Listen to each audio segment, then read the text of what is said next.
전세 사기 피해자를 지원하기 위한 특별법이 우여곡절 끝에 국회 상임위원회 문턱을 넘었습니다. 지원 대상을 확대하고 길게는 10년까지 최우선 변제금만큼 무이자로 빌려주는 내용 등이 담겼습니다. 가상자산을 한 푼이라도 갖고 있다면 자산을 공개하도록 하고 이해충돌 여부 심사도 받게 하는 내용의 이른바 김남국 방지법이 속도를 내고 있습니다.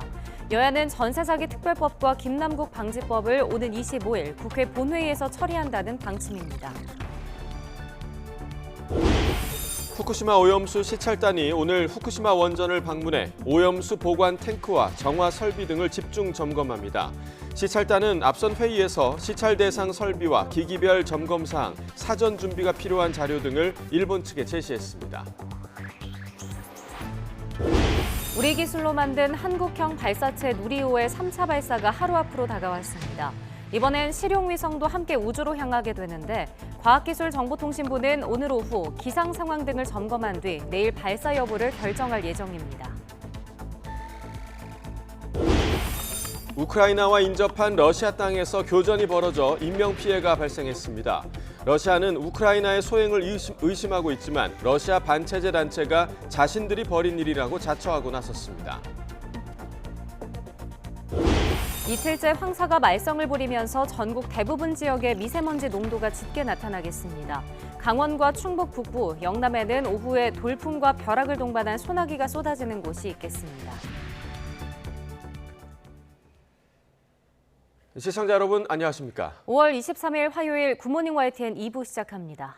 최근 사회적 문제로 떠오른 전세 사기 피해를 지원하기 위한 특별법 제정안이 우여곡절 끝에 국회 상임위원회 문턱을 넘었습니다. 지원 대상을 대폭 확대하는 것을 넘어 최우선 변제금을 받을 수 없는 피해자들에게도 이에 상당하는 금액을 10년까지 무이자로 대출해주는 내용이 담겼습니다. 보도에 정현우 기자입니다. 국회 국토교통위원회 국토법안 소위원회 소속 의원들이 5번째로 모였습니다. 이른바 전세사기 특별법 심의를 이어갔고 극적으로 합의했습니다. 전세 사기 피해자들의 문제점을 계속 제시하면서 많은 대상을 확대하고 또 지원을 더 넓히고 더 촘촘하게 하는데 그야말로 최선을 다했습니다. 여야는 그동안 지원 대상을 어디까지 할지, 전세 피해 보증금을 어떻게 보전해 줄지를 놓고 줄다리기를 이어왔습니다. 세입자가 살던 집이 경매나 공매로 넘어가게 되면 은행이나 선순위 권리자보다 소액 임차인이 먼저 배당받을 수 있는 최우선 변제금이 막판 쟁점이었습니다. 2년 전을 기준으로 근저당권이 설정됐을 때 3,400만 원 받을 수 있던 것을 경공매 시점으로 늦춰 최대 4,800만 원까지 늘렸고 기준액을 넘는 피해자더라도 상응하는 액수만큼 최장 10년까지 무이자로 빌려주고 초과하는 대출금엔 저금리 혜택을 주기로 했습니다. 야당에서 채권 매입이나 최우선 변제권을 주장을 했었고 그래서 타협으로 최우선 변제금에 상응하는 금액에 대해서 무이자로 대출해주는 애초에 최대 4억 5천만 원까지로 정했던 특별법 적용 구제 대상에 보증금 기준도 5억 원으로 늘렸고 전세 사기 사건을 넘어 이중계약이나 신탁 사기로 인한 피해에도 금융 지원을 주도록 했습니다. 피해자가 대출을 갚지 못했을 때도 연체정보 등록을 20년 유예해 불이익을 주지 않도록 하는 내용도 담겼습니다. 피해 주택이 넘겨진 경매나 공매에 대한 수수료 공공부담도 50%에서 70%까지 높이기로 했습니다. 힘겹게 합의한 법안은 오는 25일 본회의에서 무난하게 처리될 전망입니다. 25일 본회의에서 특별법이 통과되도록 야당과 초당적으로 협력하도록 하겠습니다. 남아있는 기간 동안 이 실행을 점검할 뿐만이 아니라 이것을 보완하기 위한 후속 입법에도 박차를 가하겠다 하는 말씀을 드리겠습니다. 다만 정의당은 정부가 최우선 변제금만큼 지원해주는 게 아니라 대출해주기로 한 것은 피해자에게 인색한 대책이라고 비판했습니다. 거대 양당은 전세사기 특별법 제정안에서 부족한 부분은 보완해 나가겠다고 강조했습니다. 적극적인 지원 대책을 요구하는 피해자 단체를 의식한 것으로 보입니다. YTN 정현우입니다. 한편 전세 사기 피해자들은 국회 국토교통위원회 소위를 통과한 전세 사기 특별법은 실효성이 없다며 더 적극적인 피해 구제 대책을 마련하라고 촉구했습니다. 전세 사기 피해자 전국대책위원회는 어제 입장문을 내고 여야가 합의한 특별법은 입주 전 사기 피해자와 보증금 5억 초과 세입자는 피해자로 인정하지 않는 등 피해자의 범위를 좁히는 데 집중하고 있다고 비판했습니다.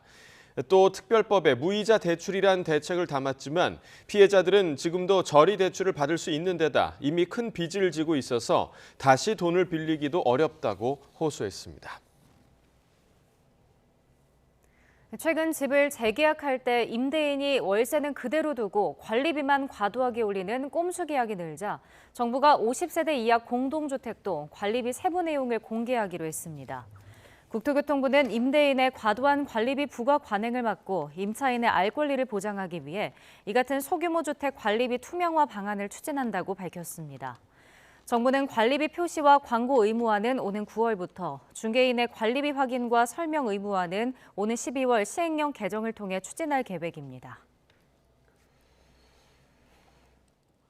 여야가 김남국 의원 거액 가상화폐 논란으로 드러난 공직자 재산 신고 등 제도적 허점을 보완하기 위한 법 개정에 속도를 내고 있습니다.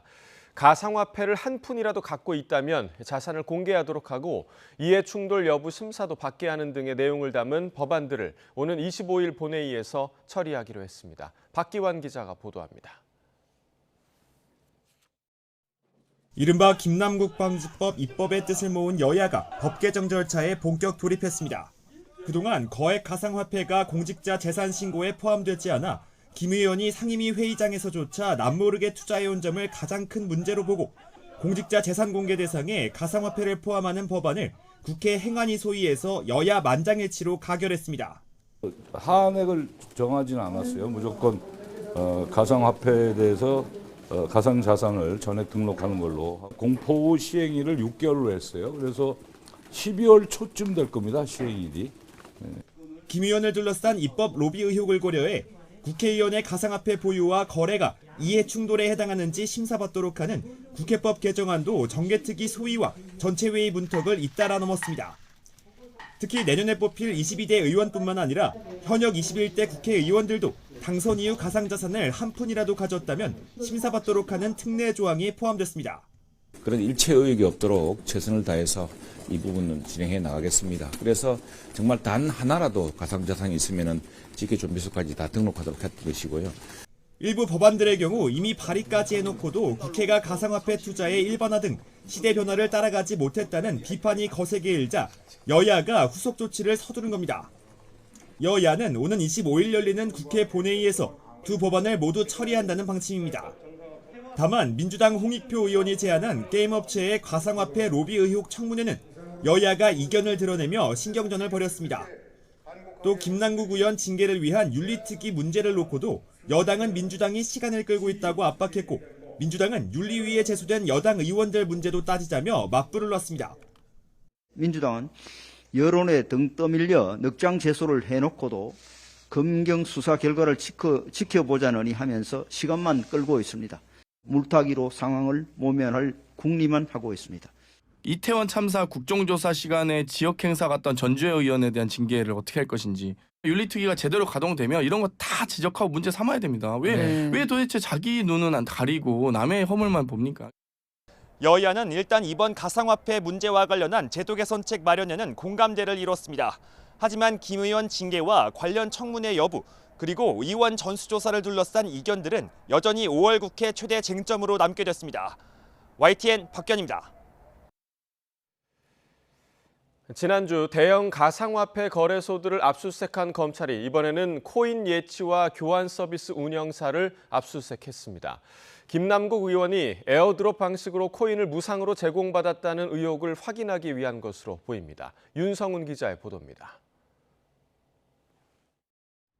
코인을 예치하면 토큰 등을 지급해주는 클레이 수합 서비스 운영사 오지스를 검찰이 압수수색했습니다. 검찰은 블록체인 트랜잭션 자료, 즉 거래 내역 등을 확보한 것으로 전해졌습니다. 앞서 마케팅 차원에서 투자자에게 코인을 공짜로 배포하는 에어드롭 방식으로 코인을 받았던 의혹이 불거지자 김남국 의원은 지난 13일 SNS를 통해 에어드롭은 클레이 수합이라는 가상화폐 예치 서비스를 통해 이뤄졌다고 해명했습니다. 누구나 접근할 수 있는 클레이 수합 서비스를 통해 코인을 받은 것으로 현직 의원 신분을 이용한 게 아니라는 점을 강조하려 한 것으로 해석됩니다. 검찰의 이번 압수수색도 우선 김 의원이 코인을 실제로 클레이 수합에 예치했는지를 확인해서 주장의 신빙성을 따져보기 위한 것으로 보입니다. 에어드랍으로 받은 무상 코인이 얼마나 되는지와 대가성이 있었는지 역시 규명해야 할 부분입니다. 김 의원은 클레이 수합 서비스를 통해 위믹스 코인 상당수를 신생 코인과 교환했던 의혹도 받고 있습니다.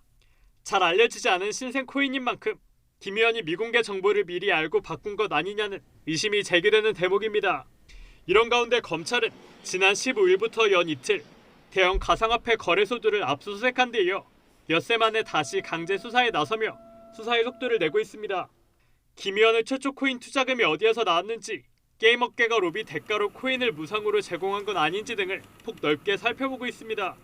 검찰 관계자는 압수수색으로 확보한 자료를 통해 김 의원과 둘러싼 여러 의혹을 확인하겠다고 밝혔습니다. 이에 따라 검찰이 자료 분석을 마치는 대로 김 의원 소환 조사 시점 조율에 들어갈 거란 전망이 나옵니다. YTN 윤성훈입니다. 더불어민주당 전당대회 돈봉투 의혹을 수사하는 검찰이 윤관석 의원을 소환해 12시간 넘게 조사했습니다. 서울중앙지검 반부패 수사 2부는 어제 오전 10시쯤 윤 의원을 피의자 신분으로 소환해 조사했습니다. 밤 10시 반쯤 조사를 마치고 청사를 나온 윤 의원은 강내구 씨가 사실상 의원 돈봉투 전달의 책임자로 지목했다는 질문에 아무런 답을 하지 않았습니다. 윤 의원 조사 결과에 따라 수수자로 지목된 20명에 가까운 현역 의원이 잇따라 소환될 가능성도 있습니다. 일본 후쿠시마 오염수 시찰단이 일본 측과의 기술 점검 회의를 시작으로 공식 일정에 돌입했습니다. 시찰단은 오늘 후쿠시마 원전을 방문해 오염수 보관 탱크와 오염수 내 방사성 정화 설비를 집중 점검할 것이라고 밝혔습니다. 도쿄에서 김세호 특파원이 보도합니다. 후쿠시마 오염수 시찰단은 일본 외무성에서 일본 경제산업성, 도쿄전력 관계자들과 만나 기술 회의를 진행했습니다. 원전 현장을 점검하기 전 시찰 항목과 일본 측 준비 사항을 최종 확인하기 위해서입니다. 시찰 항목에 대한 컨펌을 할 거고, 그다음에 저희들이 이제 여러 가지 사전에 자료를 요청한 부분들이 있어요. 그런 것들이 어떻게 준비가 됐는지 그것도 저희들이 확인을 좀 할 거고. 시찰단은 오염수 보관 탱크와 함께 다핵종 제거 설비 알프스를 중점 점검하겠다고 밝혔습니다. 알프스는 오염수에 포함된 방사성 물질을 정화하는 설비로 이번 시찰단 점검의 핵심입니다. 가장 중요한 설비이기 때문에 그 부분들이 어떤 과정을 거쳐서 제거를 하게 되는 건지, 그 과정에서 쓰이는 각종 기기나 이런 부분들의 재원이나 사양은 무엇인지, 이런 부분들을 저희들이 이제 체크하고 확인을 해서 일본 측과의 기술 회의를 통해 세부 시찰 항목을 확정한 시찰단은 후쿠시마에서 본격적인 시찰 활동에 돌입합니다. 일본에 도착한 시찰단은 유구키 시찰단장을 포함해 전문가 21명으로 구성되어 있습니다.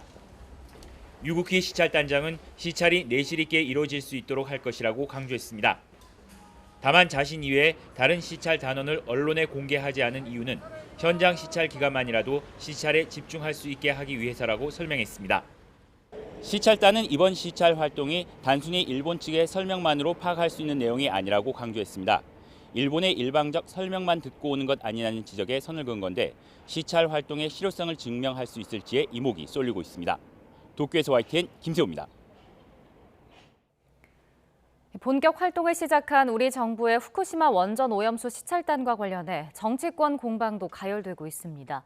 실효성 없는 보여주기식 산무 시찰이라는 민주당 공세에 국민의힘은 반일몰이 선동을 멈추라고 반박했습니다. 여야 목소리 직접 들어보겠습니다.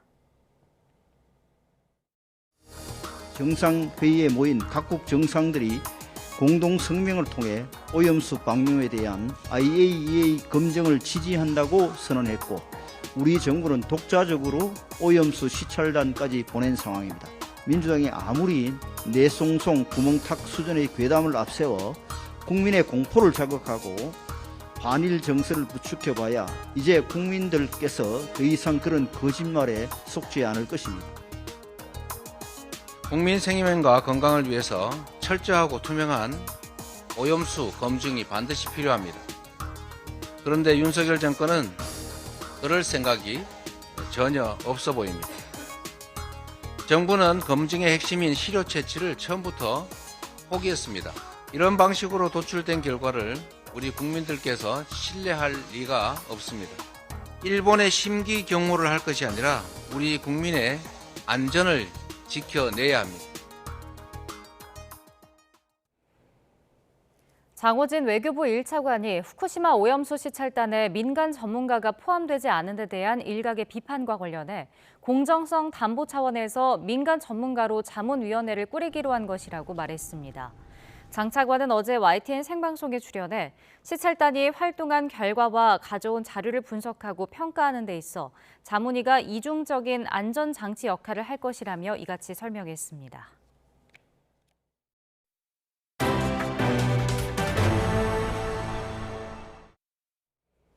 3차 발사를 앞두고 있는 첫 국산 발사체 누리호가 오늘 오전 7시 20분쯤 고흥 나로 우주센터 종합조리동에서 발사대로 이송됩니다.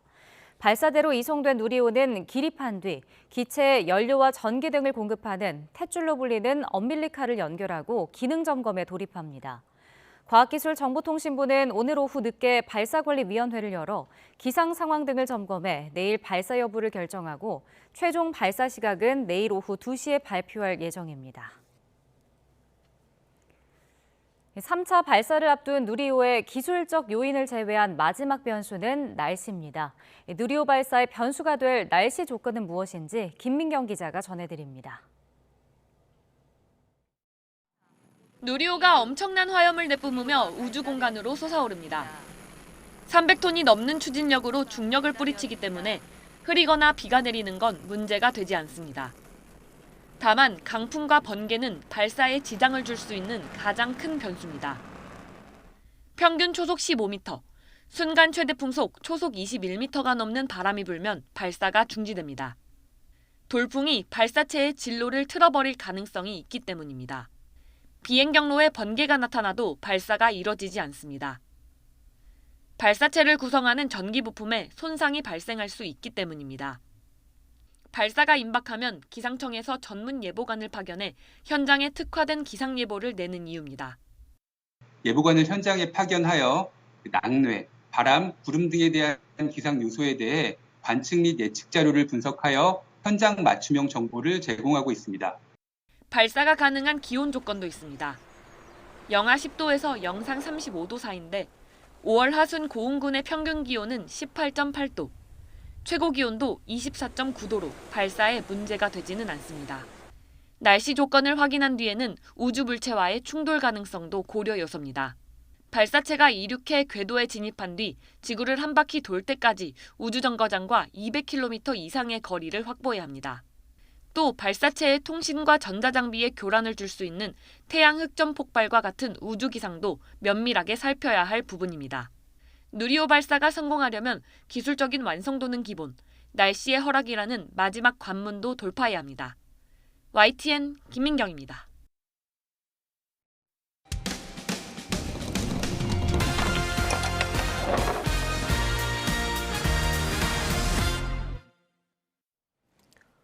경기도에 있는 초등학교 교사가 수업 시간에 학생들에게는 문제를 풀라고 하고 본인은 골프채를 휘두르며 스윙 연습을 한다는 제보가 들어왔습니다. 학부모들은 어린이들이 사실상 방치된 거 아니냐며 분노하는데 교사는 황당하게도 연습의 중요성을 가르치는 차원이었다는 해명을 내놨습니다. 황보혜경 기자입니다. 초등학교 수업 시간, 칠판 앞에 선 교사가 시선을 아래에 둔 채 한데 모은 두 손을 휘두릅니다. 손에 들려있던 건 다름 아닌 골프채. 경기 시흥시에 있는 초등학교 6학년 담임 50대 A 교사가 교실에서 골프 스윙 연습을 하는 모습입니다. 골프와 관련해서 따로 가르치는 것도 아닌데 담임 교사는 인조잔디 매트와 골프백, 플라스틱 공도 교실에 가져다 두었습니다. 새학기 초부터 교사가 모둠 활동이나 문제풀이를 시킨 뒤 종종 골프 연습을 했다는 게 학생들의 증언입니다. 골프채가 칠판이나 사물함에 부딪히는 소리에 깜짝 놀란 적도 있었다며 혹시라도 골프채에 맞을까 봐 불안한 마음도 들었다고 호소합니다. 소리가 나면 너무 깜짝 놀래고 좀 무섭고 그러니까 휙휙 소리가 날 때 그때 좀 무서워요. 맞을 수도 있을 것 같고. 수업 시간에 벌어진 일을 뒤늦게 전해들은 학부모들은 분통을 터뜨립니다. 2개월 전에 아이가 그냥 지나가는 말로 엄마 담임선생님이 교실에서 골프를 치셔. 그래서 전 대수롭지 않게 생각했어요. 설마. 영상을 보고 너무 놀랬고 그동안 아이들이 방치된 거잖아요. 처음엔 이런 사실을 부인하던 A 교사는 증거 영상이 있다는 것을 알게 되자 연습이 중요하다는 걸 교육하는 차원에서 수업 재료로 2-3번 활용한 것이라고 말을 바꿨습니다. 학교 측도 A 교사는 참교사로 골프 스윙 역시 교육 목적이었다고 두둔했습니다. 경기도교육청은 A 교사에 대해 감사에 착수한 뒤 징계 여부를 논의하기로 했습니다. YTN 황보혜경입니다. 치과에서 수면 마취로 임플란트 수술을 받은 남성의 목에서 이튿날 지름 1cm 크기의 철제 수술 도구가 튀어나왔습니다. 병원 측은 폐로 넘어가지 않고 기침하면서 나왔으니 무슨 피해를 입은 거냐고 반문하고 있어 환자는 황당하다는 반응입니다. 우종은 기자가 취재했습니다. 사무실에서 전화를 받던 남성이 기침을 합니다. 통화하기도 어려울 정도로 기침이 점점 심해져서 동료들은 하던 일을 멈출 정도입니다. 여보세요? 사무실을 벗어나서도 기침은 계속됐고 1cm 정도 되는 철제 물질이 돌연 남성의 목에서 튀어나왔습니다. 언제, 어떻게 몸에 들어간 걸까 되짚어보니 의심스러운 건 딱 하나. 하루 전 수면 마취 상태에서 받은 임플란트 수술뿐이었습니다. 거의 뭐 이렇게 숨이 안 쉬어지는 정도로 엄청 답답했었죠. 그걸 뱉어낼 때 이게 어떻게 나왔지 이제 이런 생각이 많이 들었죠. 그리고 혹시 뭐 목구멍이나 어디가 뭐 찢어진 게 아닐까, 어디 다친 게 아닐까. 병원에 항의하자 치과 의사도 수술하다 철제 물질을 떨어뜨린 것은 인정했습니다. 그러나 기침으로 나왔으니 문제없는 것 아니냐는 반응을 보였습니다. 폐로 넘어가서 개복수를 하고 그런 것도 보고 그랬는데 그게 아니니까 제가 아무 조치도 안 했어요. 임플란트 비용을 전액 돌려달라는 요구에는 인건비 등을 따지면 이미 잇몸에 이식한 도구도 빼야 한다는 답이 돌아왔습니다. 이와 관련해 대한치과의사협회는 임플란트 수술을 할 때 사용하는 도구가 수술 중 실수로 빠진 것 같다며 일반적이진 않은 일이라고 평가했습니다. 또 기침으로 나와 합병증 가능성은 없지만 폐로 넘어갔다면 큰 피해로 이어졌을 수 있다고 덧붙였습니다. 치과 공포증이 있어 수면 마취가 되는 병원을 일부러 찾아갔다가 오히려 피해만 입었다는 환자. 병원이 이미 낸 400만 원에 30%만 돌려줄 수 있다고 해서 다른 병원으로 옮겨갈 수도 없다고 호소합니다. 환자는 한국소비자원에 병원을 제소했는데 정작 소비자원에도 명확한 환급 기준은 없습니다. YTN은 해당 병원에 수차례 입장을 물었지만 병원은 취재에 응하지 않겠다고 밝혔습니다. YTN 우종훈입니다. 공군 병사들이 당직 컴퓨터에 여군 간부들의 이름과 사진 등이 담긴 노트를 만들어 성희롱한 사실이 드러났습니다. 공군에 따르면 한 전투비행단 소속 병사 6명은 지난 2021년 11월부터 8개월 동안 인수인계 등을 위해 마련된 컴퓨터에 피해자들에 대한 성희롱 발언과 외모 품평 등을 노트로 남긴 것으로 파악됐습니다. 이 부대 간부들은 신고를 접수하고도 별다른 조치 없이 되레 신고자에게 노트를 삭제하라고 회유한 것으로 전해졌습니다. 공군은 보고 체계에 있던 간부 3명을 징계 입건하고 성희롱 노트를 작성했지만 전역한 병사 1명을 특정해 민간 경찰에 수사 의뢰했습니다. 아파트 공사장 상수도관 누수로 인근 도로가 물에 잠겼습니다. 서울 송파구를 비롯한 동남부 지역에서 천둥 번개를 동반한 우박이 내려 퇴근길 시민들이 불편을 호소했습니다. 박서경 기자가 보도합니다. 도로 위로 물이 분수처럼 콸콸 뿜어져 나옵니다. 경사를 타고 빠르게 흘러내리면서 물줄기는 더 거세집니다. 서울 서대문구 아파트 재개발 공사 현장 상수도관 누수로 인근 지역이 물바다가 된 건 어젯밤 9시 40분쯤입니다. 추계예술대학교부터 이화여자대학교까지 주택과 상가 450여 곳에 물 공급이 끊겼습니다. 전봇대 주변으로 물이 차오르고 도로 갈라짐 현상까지 보이자 주민들의 불안은 커졌습니다. 호수가 터진 것처럼 온천 터진 것처럼 물이 많이 솟아 올랐습니다. 전봇대 사이에서 물이 나오는 거 봤을 때는 감전의 위험이 아마 있을 것 같고 추후에 이제 싱크홀 문제도 있는 것 같습니다. 서울 상수도 사업본부는 보수를 위해 상수도관을 지상 가까이 옮기다가 빠른 유속 탓에 연결 부위가 수압을 견디지 못하고 빠진 것으로 보고 있습니다. 하늘에서 하얀 덩어리들이 떨어집니다. 와, 나 진짜 이거 아프겠는데, 맞으면? 어제 저녁 7시부터 서울 송파구 등 동남권 일대에 지름 1cm 안팎의 우박이 쏟아졌습니다. 소나기와 함께 쏟아진 우박은 천둥과 번개까지 동반했습니다.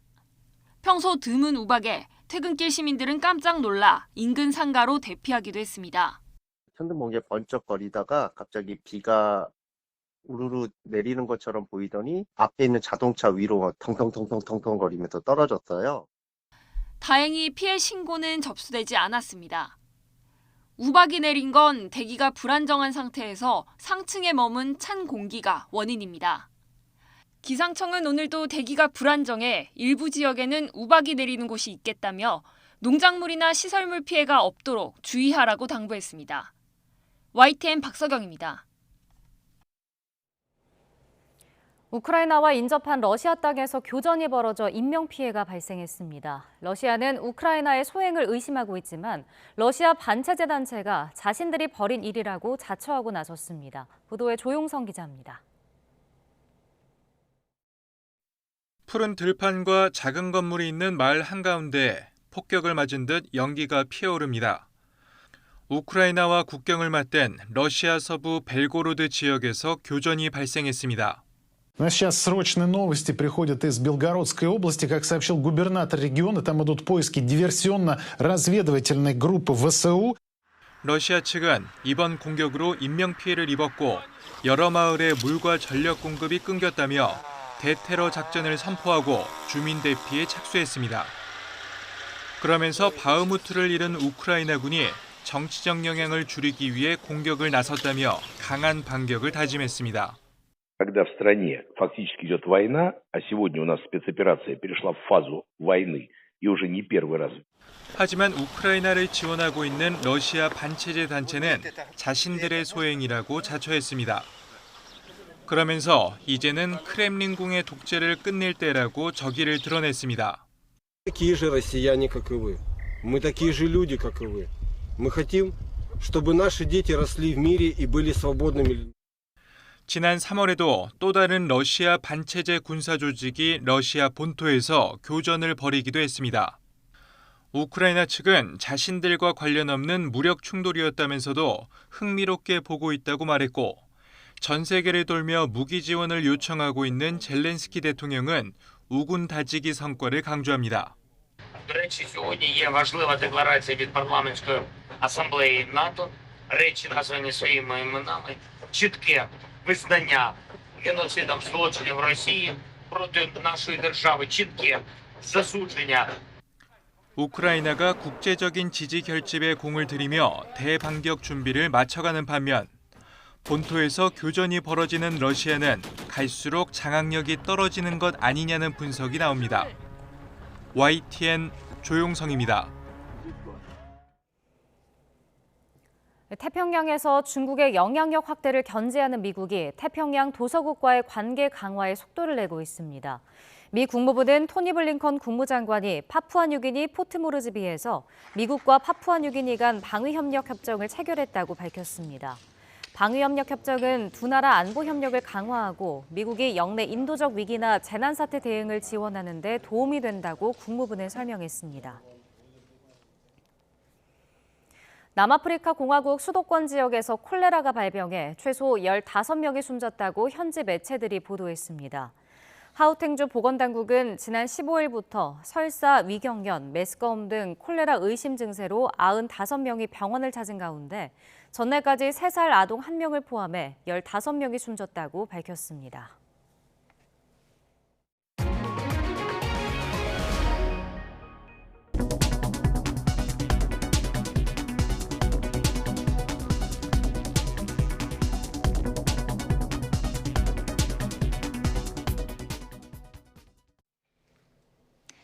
연일 황사의 영향이 계속되고 있습니다. 현재 남부와 제주도에는 여전히 황사가 관측되고 있고요. 곳곳에 미세먼지 주의보도 내려져 있는데요. 외출 시에는 미세먼지용 마스크를 챙기셔야겠습니다. 황사만 아니라면 오늘 하늘 자체는 대체로 맑겠고 한낮에는 다소 덥게 느껴지겠는데요. 오늘 서울의 한낮 기온은 27도, 대구는 26도까지 오르겠습니다. 일교차에 대비한 옷차림을 해주셔야겠습니다. 낮 동안 강한 볕이 내리쬐며 자외선 지수와 오존 농도가 높게 치솟겠고요. 오후에는 대기 불안정이 심해지며 내륙을 중심으로는 요란한 소나기도 지나겠습니다. 현재 기온 살펴보겠습니다. 현재 서울 기온은 14.2도, 대구는 11.1도, 울산은 14도를 보이고 있습니다. 낮 기온은 예년과 비슷하거나 조금 더 높겠는데요. 서울이 27도, 대전과 대구는 26도, 울산은 23도, 부산과 포항은 22도를 보이겠습니다. 주 중반까지는 예년보다 다소 더운 날씨가 이어질 전망입니다. 지금까지 날씨 정보였습니다.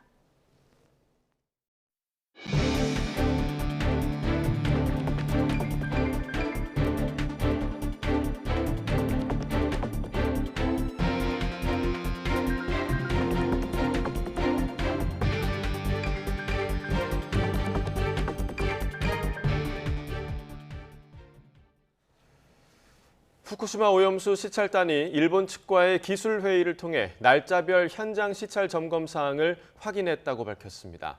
유국희 시찰단장을 비롯한 21명의 전문가 시찰단은 어제 오후 1시 반부터 4시간 동안 일본 외무성, 도쿄전력 관계자들과 함께 기술 회의를 진행했습니다. 시찰단은 이번 회의에서 다핵종 제거 설비인 알프스에 대한 설비 배치 및 개통 구성 현황, 방류 전 오염수를 저장하고 핵종을 측정하는 K4 탱크 전반 등 현장 시찰에 필요한 대상 설비와 기기별 점검 사항을 일본 측에 제시했습니다. 시찰단은 오늘 후쿠시마 원전을 방문해 알프스 내 흡착탑 등 중요 설비는 물론 K4 탱크의 펌프 등 순환기기, 긴급 차단 밸브 등에 대한 현장 점검을 진행할 예정입니다. 후쿠시마 오염수 시찰단이 공식 일정에 돌입한 가운데 국회 기재위에선 시찰단이 방류 불가 결정을 내릴 수도 있냐는 질문이 나왔습니다. 질의응답 내용 직접 들어보겠습니다. 만약에 시찰단이 가서 시찰을 했는데 이거 방류해서는 안 되겠다. 그리고 방류 불가 결정을 내릴 수 있겠습니까? 예, 지금 가정해서 제가 드릴 말씀은 아닌 것 같고 이제 시찰단이 어제 전문가로 구성해서 일본을 갔기 때문에 이거 보니까 방류하면 안 되겠네. 그럼 시찰단이 방류할 수 없습니다. 방류해서는 안 됩니다. 이런 결론도 내릴 수 있겠냐고요. 그건 전문가들이 최고의 전문가들이 갔기 때문에 거기에 기초해서 과학적인 판단을 하지 않겠습니까?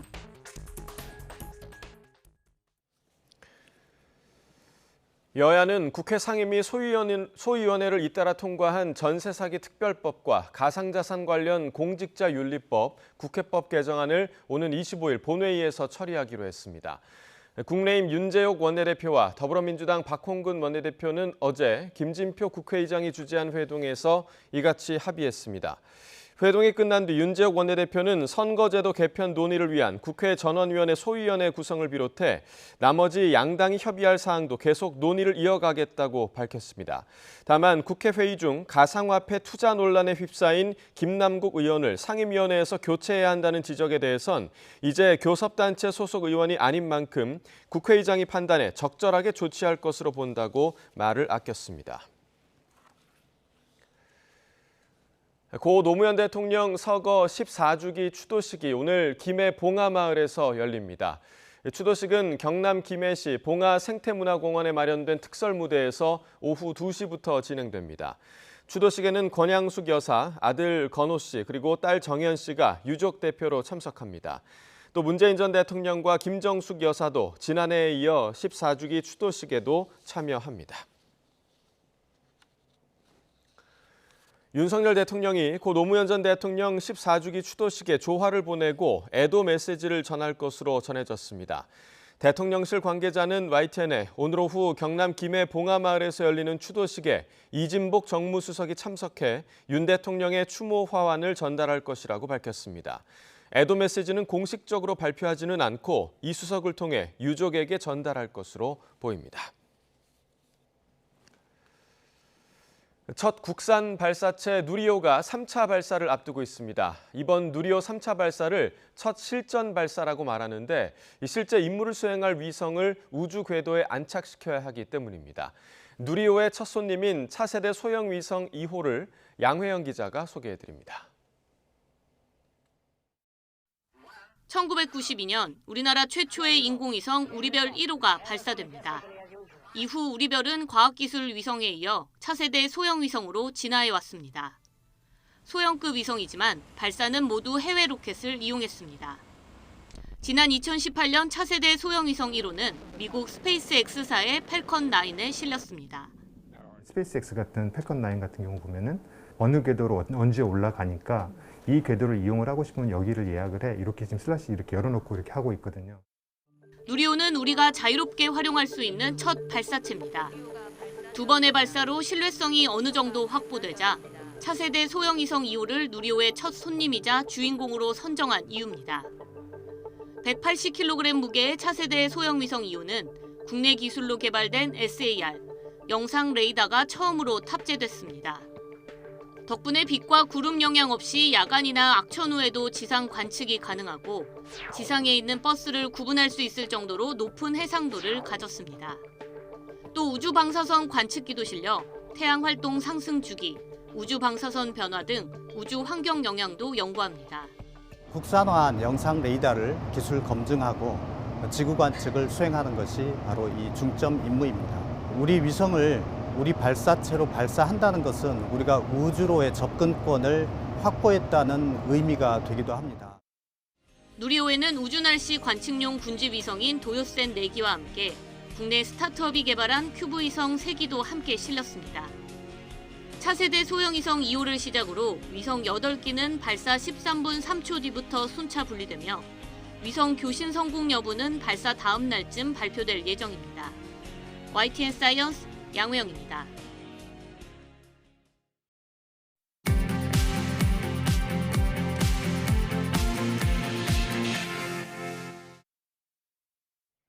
네, 5월 23일 이 시각 세계는입니다. 미국이 태평양의 전략적 요충지인 파푸아뉴기니와 새로운 방위 협정을 체결했습니다. 인도 총리도 이곳으로 달려갔는데요. 지난해 바로 옆 솔로몬 제도가 중국과 안보 협정을 체결한 터여서 미국을 중심으로 한 서방 진영과 중국 간의 세력 다툼도 더 거세질 걸로 보입니다. 류재훈 기자의 보도입니다. 파푸아뉴기니는 인구 1000만의 오세아니아에서 호주 다음으로 큰 나라입니다.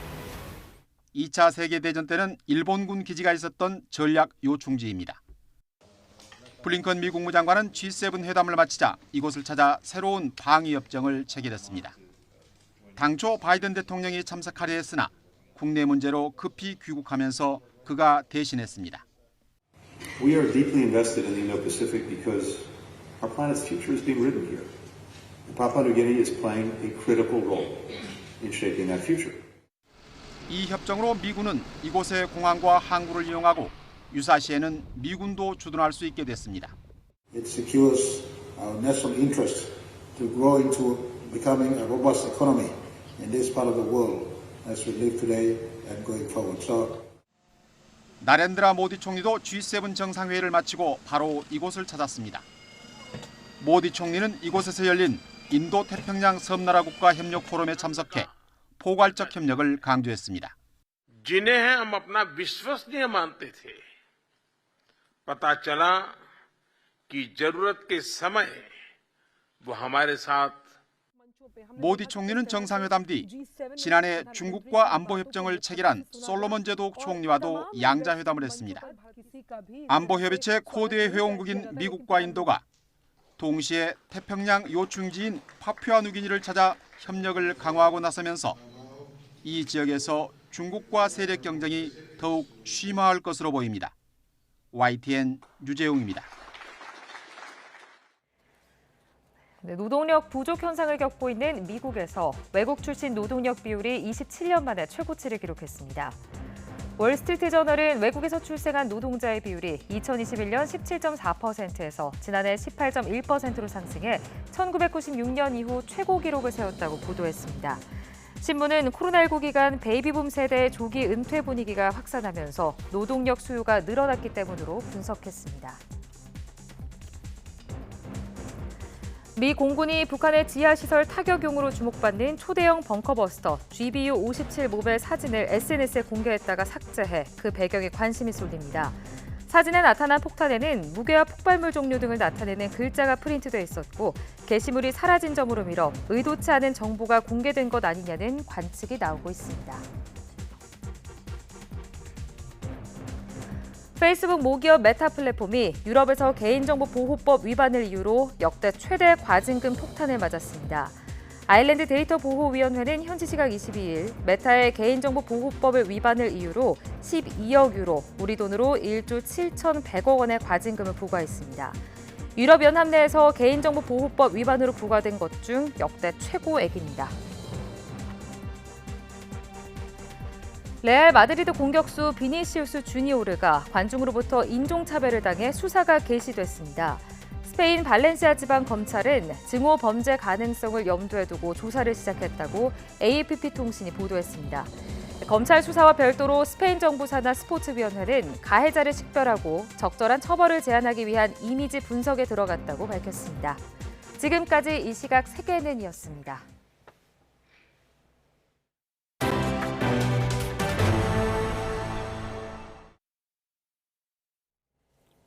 영화 기생충과 영웅 등 유명 작품에 투자했던 자문사 대주주가 거액의 투자금을 유치한 뒤 일부를 빼돌렸다는 의혹이 제기돼 경찰이 수사에 나섰습니다. 수익금을 돌려막는 다단계 투자 사기, 이른바 폰지 사기 수법으로 의심되는데 피해액이 1,000억 원대까지 늘 것으로 보입니다. 보도에 김태원 기자입니다. 지난 2013년 설립된 문화 콘텐츠 투자 자문사입니다. 영화 기생충과 영웅 등의 투자에 흥행 성과를 낸 곳으로 설립자이자 전 대표인 A씨가 지금도 지분 89%를 보유한 최대 주주입니다. 그런데 A씨가 재작년 새로 인수한 미등록 투자자문회사인 P사에서 자산가들을 상대로 거액의 투자 사기를 벌였다는 의혹이 제기됐습니다.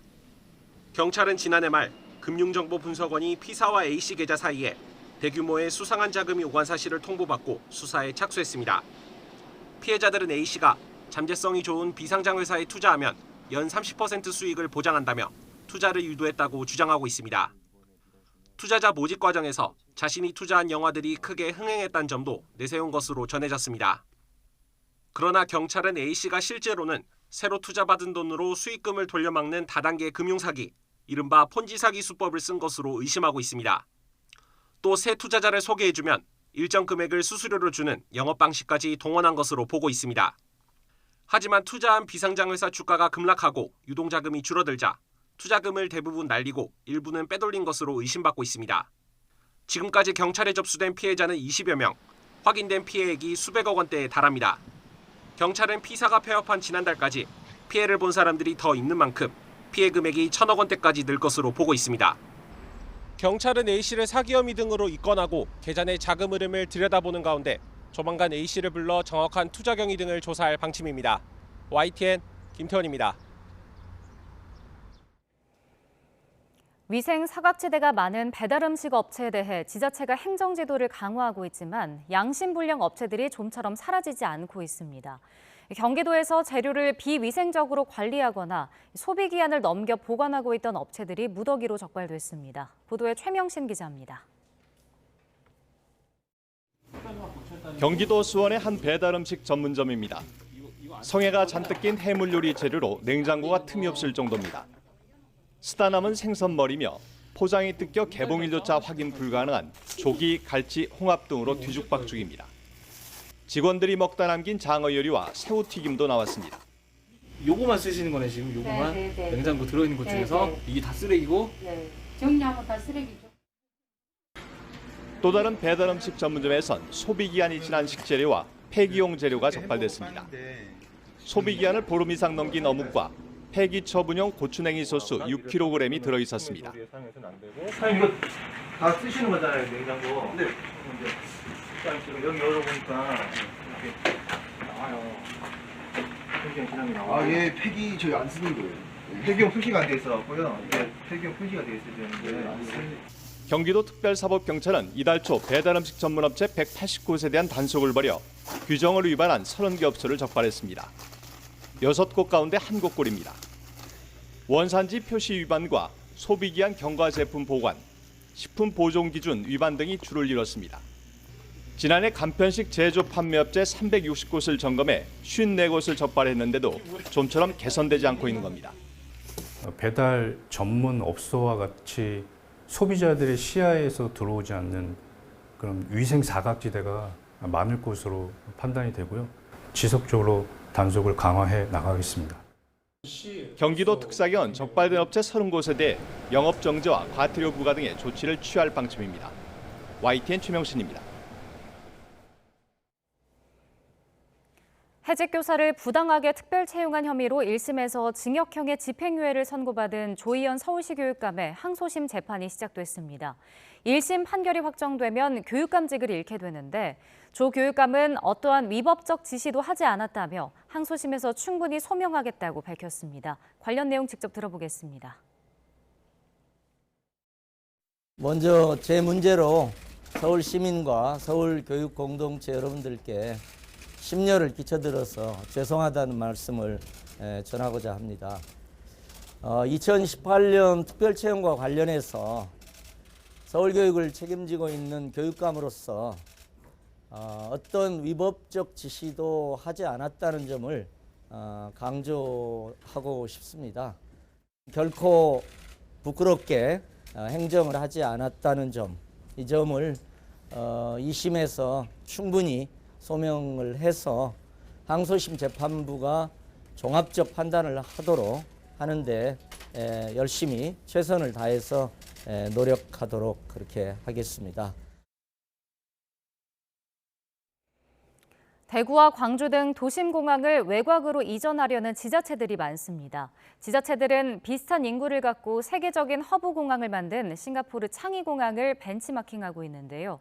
창의공항이 글로벌 허브공항으로 발돋움한 비결을 김근우 기자가 취재했습니다. 40m 높이 천장에서 물줄기가 쏟아집니다. 햇볕을 받아 빛나는 물기둥 주변은 온통 초록색, 그야말로 공중 정원입니다. 테마파크나 식물원처럼 보이는 이곳은 싱가포르 창의공항에 있는 복합문화시설 주얼창입니다. 문화시설로 바뀐 공항은 이용객을 넘어 일반 시민들의 휴식처 역할까지 하고 있습니다. I come here for lunch or just to shop around Changi Airport. I think a lot of them come here just to shop, just to feel the atmosphere. Not all the time you come here just to travel. Yeah. 창의공항은 공군과 함께 쓰는 민군 복합공항이면서도 운항시간 제한, 커퓨 타임이 없어 24시간 내내 운영하며 환승허브로 떠올랐습니다. 환승객들이 단기 여행과 쇼핑을 즐기면서 공항 주변에는 대형 문화시설과 쇼핑몰도 생겼습니다. 싱가포르 인구는 500만 명. 지역적 항공 수요의 한계를 넘어 일반 시민과 환승객까지 끌어들여 새로운 수요를 창출한 건데 국내 지방자치단체들도 벤치마킹에 나섰습니다.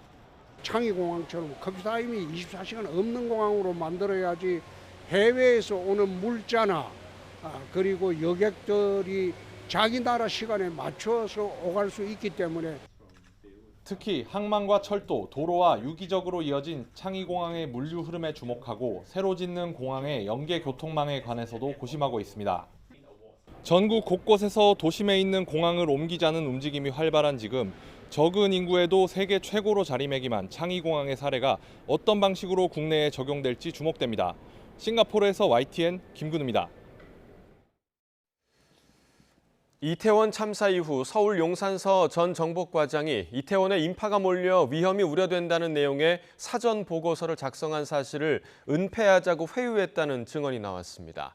어제 서울 서부지방법원은 증거인멸교사 등의 혐의를 받는 김진호 용산서 전 정복과장 등의 첫 재판을 열었고 재판에는 참사 전 정보 보고서를 작성했던 용산서 정보관 김모 씨가 증인으로 출석했습니다. 김 씨는 김 전 과장이 참사 이틀 뒤 자신이 쓴 보고서를 작성하지 않았다고 하는 게 어떠냐, 지우는 게 어떻겠냐고에 너무 당황스럽고 충격을 받았다고 했습니다. 또 헬로윈 날에 인파가 많이 몰려 위험이 우려된다는 내용의 보고서를 작성했을 당시에도 김 전 과장이 누가 쓰라고 했느냐며 정보관이 나갈 일이 아니라고 했고 타 부서에 전파하지 말라고 했다고도 증언했습니다. 시도 교육감들이 아동학대 신고만으로 교사를 수업에서 배제하는 현행법을 고쳐야 한다고 요구했습니다. 전국 시도교육감협의회는 입장문에서 최근 교사에 대한 무분별한 아동학대 고소고발로 정당한 교육활동이 위축되는 사태에 이르렀다며 이같이 밝혔습니다. 교육감협은 현행 아동학대 처벌법 제10조가 의심만으로 교사의 교육권을 박탈해 처벌하게 되는 문제가 있고 교사를 교실에서 즉시 분리하는 것 역시 다른 학생의 학습권 침해로 이어지고 있다며 학내 아동학대 사안 처리 개선을 위한 아동학대 처벌법 개정이 필요하다고 지적했습니다. 중앙방역대책본부가 지난주 엠폭스 확진 환자가 6명이 발생해 누적 81명이 됐다고 밝혔습니다. 추가된 6명은 모두 서울 거주자였고 의심 증상 발생 후 본인이 신고했습니다. 또 최초 증상이 나타나기 전 3주 이내 해외여행 이력이 없거나 관련성이 없어 국내 감염으로 추정됩니다. 방역당국은 지난 21일 기준 3,637명이 예방접종을 예약하는 등 접종 수요가 증가해 접종 기관 수를 33개에서 130개로 대폭 늘렸다고 밝혔습니다. 오늘은 낮 동안에 반소매 차림이 어울리겠습니다. 오늘 서울의 한낮 기온은 27도, 대구는 26도까지 올라서 다소 덥겠는데요. 다만 아침 저녁으로는 여전히 서늘한 만큼 일교차에 대비한 옷차림을 해주셔야겠습니다. 한편 남부를 중심으로는 종일 공기가 탁하겠습니다. 현재 남부와 제주도에는 여전히 황사가 관측되고 있는데요. 호흡기 건강도 잘 챙기셔야겠습니다. 황사만 아니라면 오늘 하늘 자체는 대체로 맑겠고 낮 동안 강한 볕이 내리쬐며 자외선 지수와 오존 농도가 높게 치솟겠습니다. 또 오후에는 대기 불안정으로 내륙 곳곳에 요란한 소나기도 지나겠습니다. 현재 기온부터 살펴보도록 하겠는데요. 현재 서울 기온은 14.2도, 대구는 11.1도, 울산은 14도를 보이고 있습니다. 낮 기온은 예년과 비슷하거나 조금 더 높겠는데요. 서울이 27도, 대전이 26도, 울산은 23도, 포항은 22도를 보이겠습니다. 주 중반까지는 예년보다 다소 더운 날씨가 이어질 전망입니다. 지금까지 날씨 정보였습니다. 굿모닝 YTN 2부 마칩니다. 잠시 후 6시 50분 3부에서 뵙겠습니다.